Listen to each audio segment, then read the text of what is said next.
국민의 25%가 겪고 있다는 소화불량. 최근 불규칙한 식습관과 각종 스트레스로 크게 증가하고 있다는데요. 하지만 대수롭지 않게 생각하고 병을 키우는 경우가 많다고요. 오늘 이 시간 가톨릭의대 소화기내과 박수원 교수, 동국대 한의대 한방내과 최동준 교수와 함께 만성 소화불량이 동반되는 다양한 질환별 특징부터 치료 방법과 소화불량 개선을 위한 올바른 식습관까지 만성 소화불량의 모든 것 양 한방으로 자세히 알아봅니다.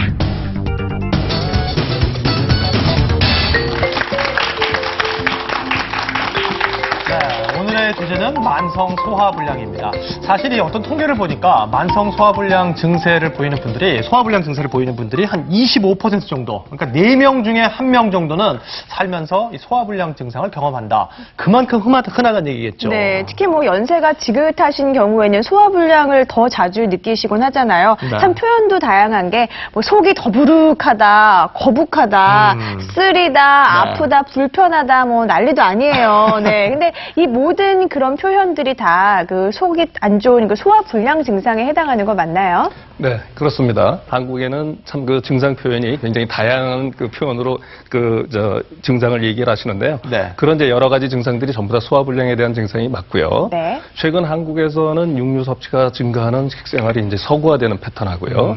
그 다음에 이제 생활 습관이 이제 도시화되면서 시간이 많이 없어졌지 않습니까? 그렇죠. 그래서 뭐 아침 식사를 거르고 점심도 그냥 바쁘게 빠르게 하고 저녁 때는 또 뭐 회식이라든지 과식 폭식을 하기 때문에 이런 그 소화불량 증상들이 더 많이 생기고 또 하나 이제 세 번째는 이제 이 도시화되면서 이제 그 스트레스가 상당히 많아지지 않습니까? 이 스트레스 자체도 이런 그 소화불량을 일으키는 가장 중요한 원인으로 돼 있죠. 네. 그래서 뭐 이런 그 소화불량증 자체는 이게 이제 중대한 질병으로 이제 진행을 하지는 않지만 이게 이제 소화불량을 나타내는 중대한 그 소화기 질환들이 있습니다. 뭐 위궤양, 십이지장궤양, 위암 같은 이런 증상들을 갖다가 뭐 같은 그 증상이니까 쉽게 생각하기 때문에 우리가 이제 임상적으로 조기에 진단할 수 있는 기회를 놓칠 수 있기 때문에 굉장히 중요합니다. 네, 그 이래저래 속 불편할 일이 많은 현대인들인데 그러나 이 소화불량을 자칫 방치하다가는 큰 병으로도 갈 수 있다고 하니까 좀 걱정스럽습니다. 근데 제 생각엔 이분은 뭐 늘 즐겁고 웃고 하니까 네, 뭐 이분은 소화불량 걱정 이런 없으실 거는 것 뭐 한 같아요. 번도 경험을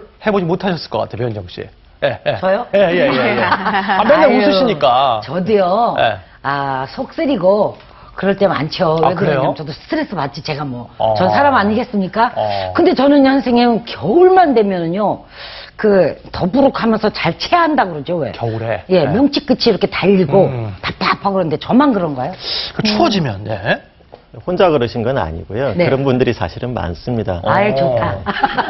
겨울이 사계절 중에서 저축을 하는 시기거든요. 네. 그래서 네. 밥을 먹고 나도 금세 배가 고프고 자꾸 먹게 되는 계절인데요. 가끔 어떤 분들은 곰이 겨울잠을 자듯이 그렇게 몸속에 활동이 더뎌지고 움츠러드는 분들이 있습니다. 그럼 소화기도 더뎌져 가지고요. 소화가 안 되는 거죠.